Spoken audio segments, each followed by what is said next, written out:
I'm Will, and welcome back to Will's Digitals, your home for everything Photoshop and composite art. Today, we're going to be talking about the process of creating a composite.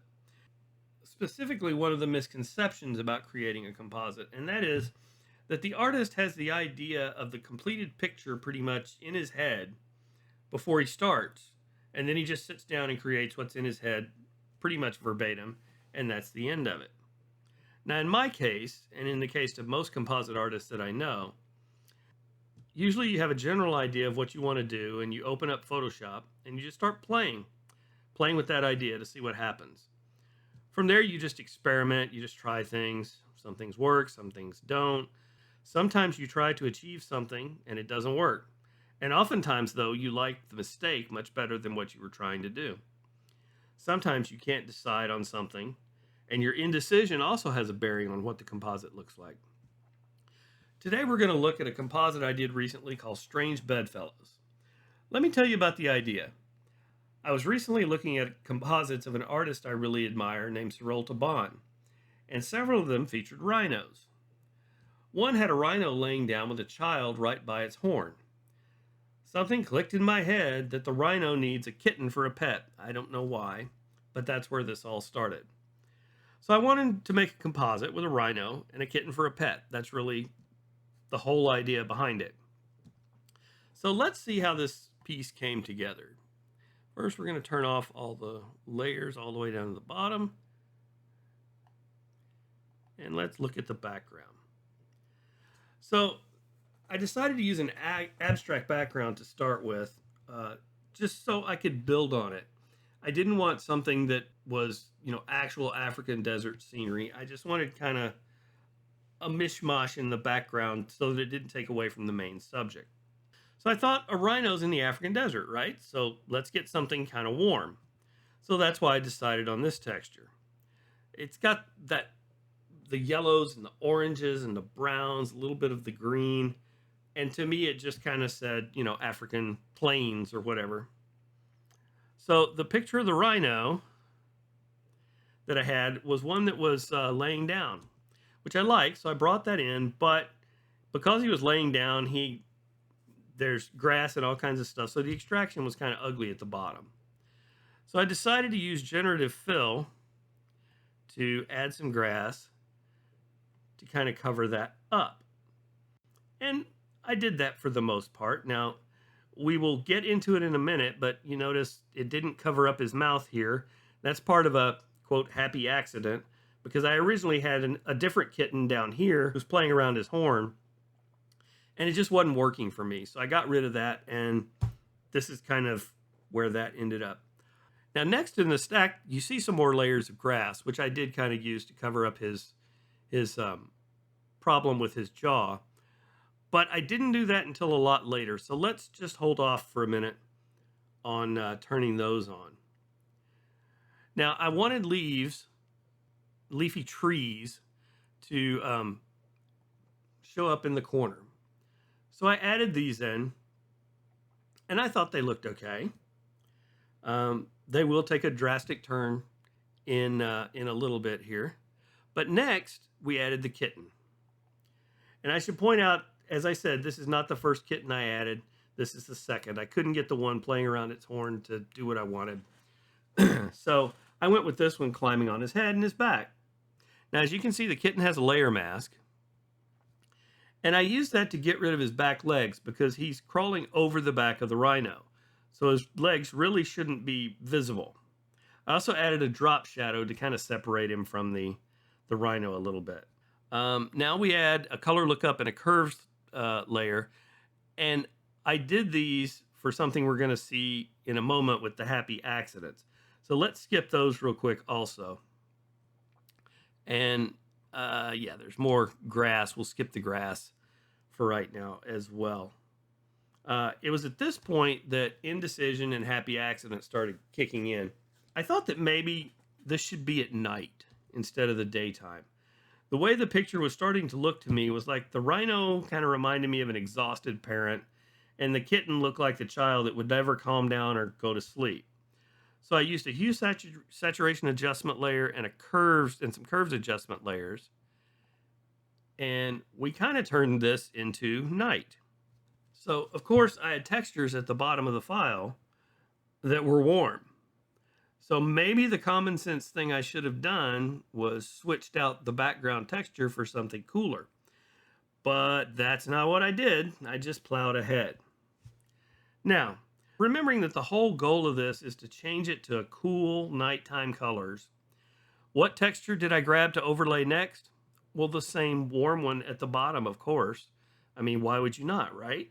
So we added that, and that made it kind of schizophrenic to me in the color temperature area. It can't decide if it's nighttime or daytime. I was still debating the warm versus cool color in my mind, and that's when it dawned on me about the problem around the rhino's mouth. Um, the one that we talked about with the second cat. So that is when I started adding. Let's see, all this grass down here to kind of cover up that issue. Also about now is when I went back to the kitten to kind of help him blend into the scene a little bit better. So let's turn his adjustments back on real quick. There we go. And at this point, I kind of committed to the blue. I wanted to go with the cool texture. So of course I changed out the warm texture, right? No, I just kept it. But I did apply a hue saturation layer. And now notice I clipped it. This is just applying to the texture, not. But I changed it to blue. Now, if you notice, click on it here. I use the colorize option here. This function will make everything it's having an effect on some shade of whatever color is set. It'll use the brightness data in the texture to determine the shades of blue, but it's going to be all blue. And now I am firm in my commitment to blue. Well, hold on a second. Maybe it's too blue. I mean, it would be hot even at night on the African plains, right? So let me use a color lookup table. And guess what we added? Edgy amber. Now I like that, but it still wasn't blue enough. So let's add a color fill layer and make it even more blue. And I really like where we're going with this, but let's add another color lookup table and make it even more blue. So I've decided on the blue. Now, this is where I like to really start putting the finishing touches and trying to bring it all together. And my usual way of doing this is to do a technique that was taught to me. It's called the move. That's the way it was taught to me. But it's where you take all the layers underneath and you combine it into one layer. But you don't want to compress the lower layers or lose them or anything like that. It's almost like you exported the finished version so far as a JPEG or a PNG or something like that. And then you brought it back in and put it on top.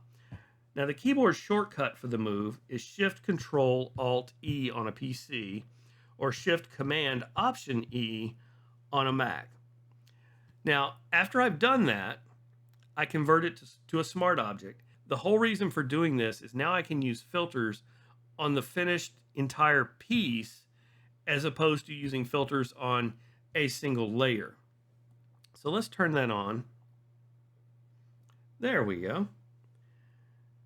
So after I've converted it to a smart object, the first thing I like to do is bring up Camera Raw. Camera Raw, if you haven't been using it, this thing is the Swiss Army knife of filters, as not in the sense of like the filter gallery is. This is like a mini Lightroom, if you've used Lightroom before, as a filter in here. There's just tons of things you can do with it, from color and exposure change to vignettes and adding grain and all kinds of stuff. So let's just take a look here at what I did. Okay. Give it a second. There we go. Okay. So, as you can see, there's all kinds of things that you can change here. And we're going to start at the top and just see what I did.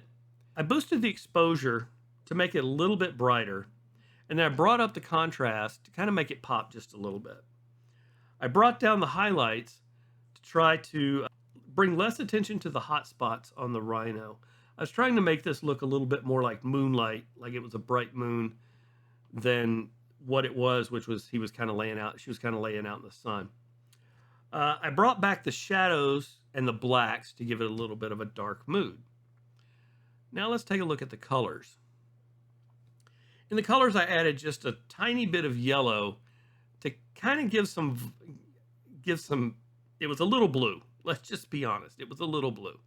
So I added a little bit of yellow back into it, which mainly, as you can tell, shows up in those hot spots, which again contributes to it looking like moonlight. And I also bumped the vibrance a little bit, still trying to kind of make it pop. Now, next, I added a vignette, which you can see all four corners are kind of darkened a little bit, and it draws your eyes into the subject in the center. And then the grain I added right here, that works well to pull it all together, to make it look like one finished piece as opposed to something that you threw a bunch of different things in. And we'll see more of that in one of the next steps we do. But that's really all I did in the camera raw filter for now. Not that you couldn't do tons and tons more. But let's see what else we did here. So we brought up the filter gallery. And I used the texturizer filter. I'm usually trying to go for a painterly kind of a look in my work.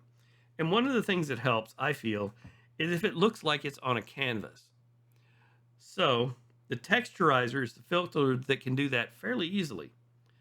Another advantage is, like the grain we added earlier, the canvas texture helps pull everything together as if it was all just painted at the same time on the same canvas, instead of course, a whole bunch of various things that were thrown together to make a single picture.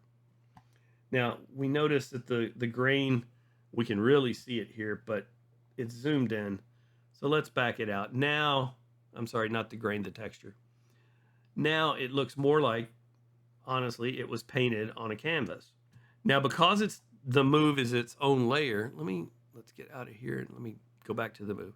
Now, because it's its own layer, if we wanted to, we could also change the opacity or the blend mode and blend these filters and things that we did on the whole picture back in with everything that's underneath that. I didn't do that here, but I do that quite a bit.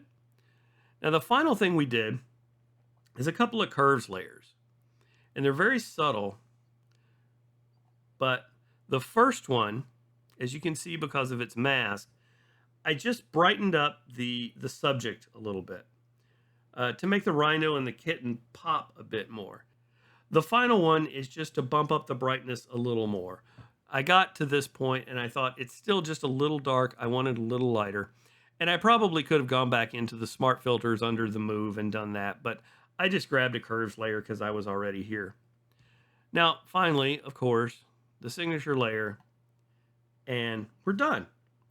Now, this all goes to show that what matters is, do you like your art when it's done? If you changed it from warm to cool 5 times and never backtracked, that's okay. If you accidentally deleted part of your subject's upper jaw or lower jaw and just covered it up, that's okay too. I could have done this completely differently by changing warm textures and colors for cool ones and redoing the extraction of the rhino, and that may have looked great. But I feel like this looks great too. That's why I always embrace the happy accidents, and I'm okay with the indecisions. Stuff just happens. Well, that's going to wrap it up for this episode of Will's Digitals. Please comment, like, and subscribe. It really helps the channel. Thanks again for joining me, and I'll see you next time.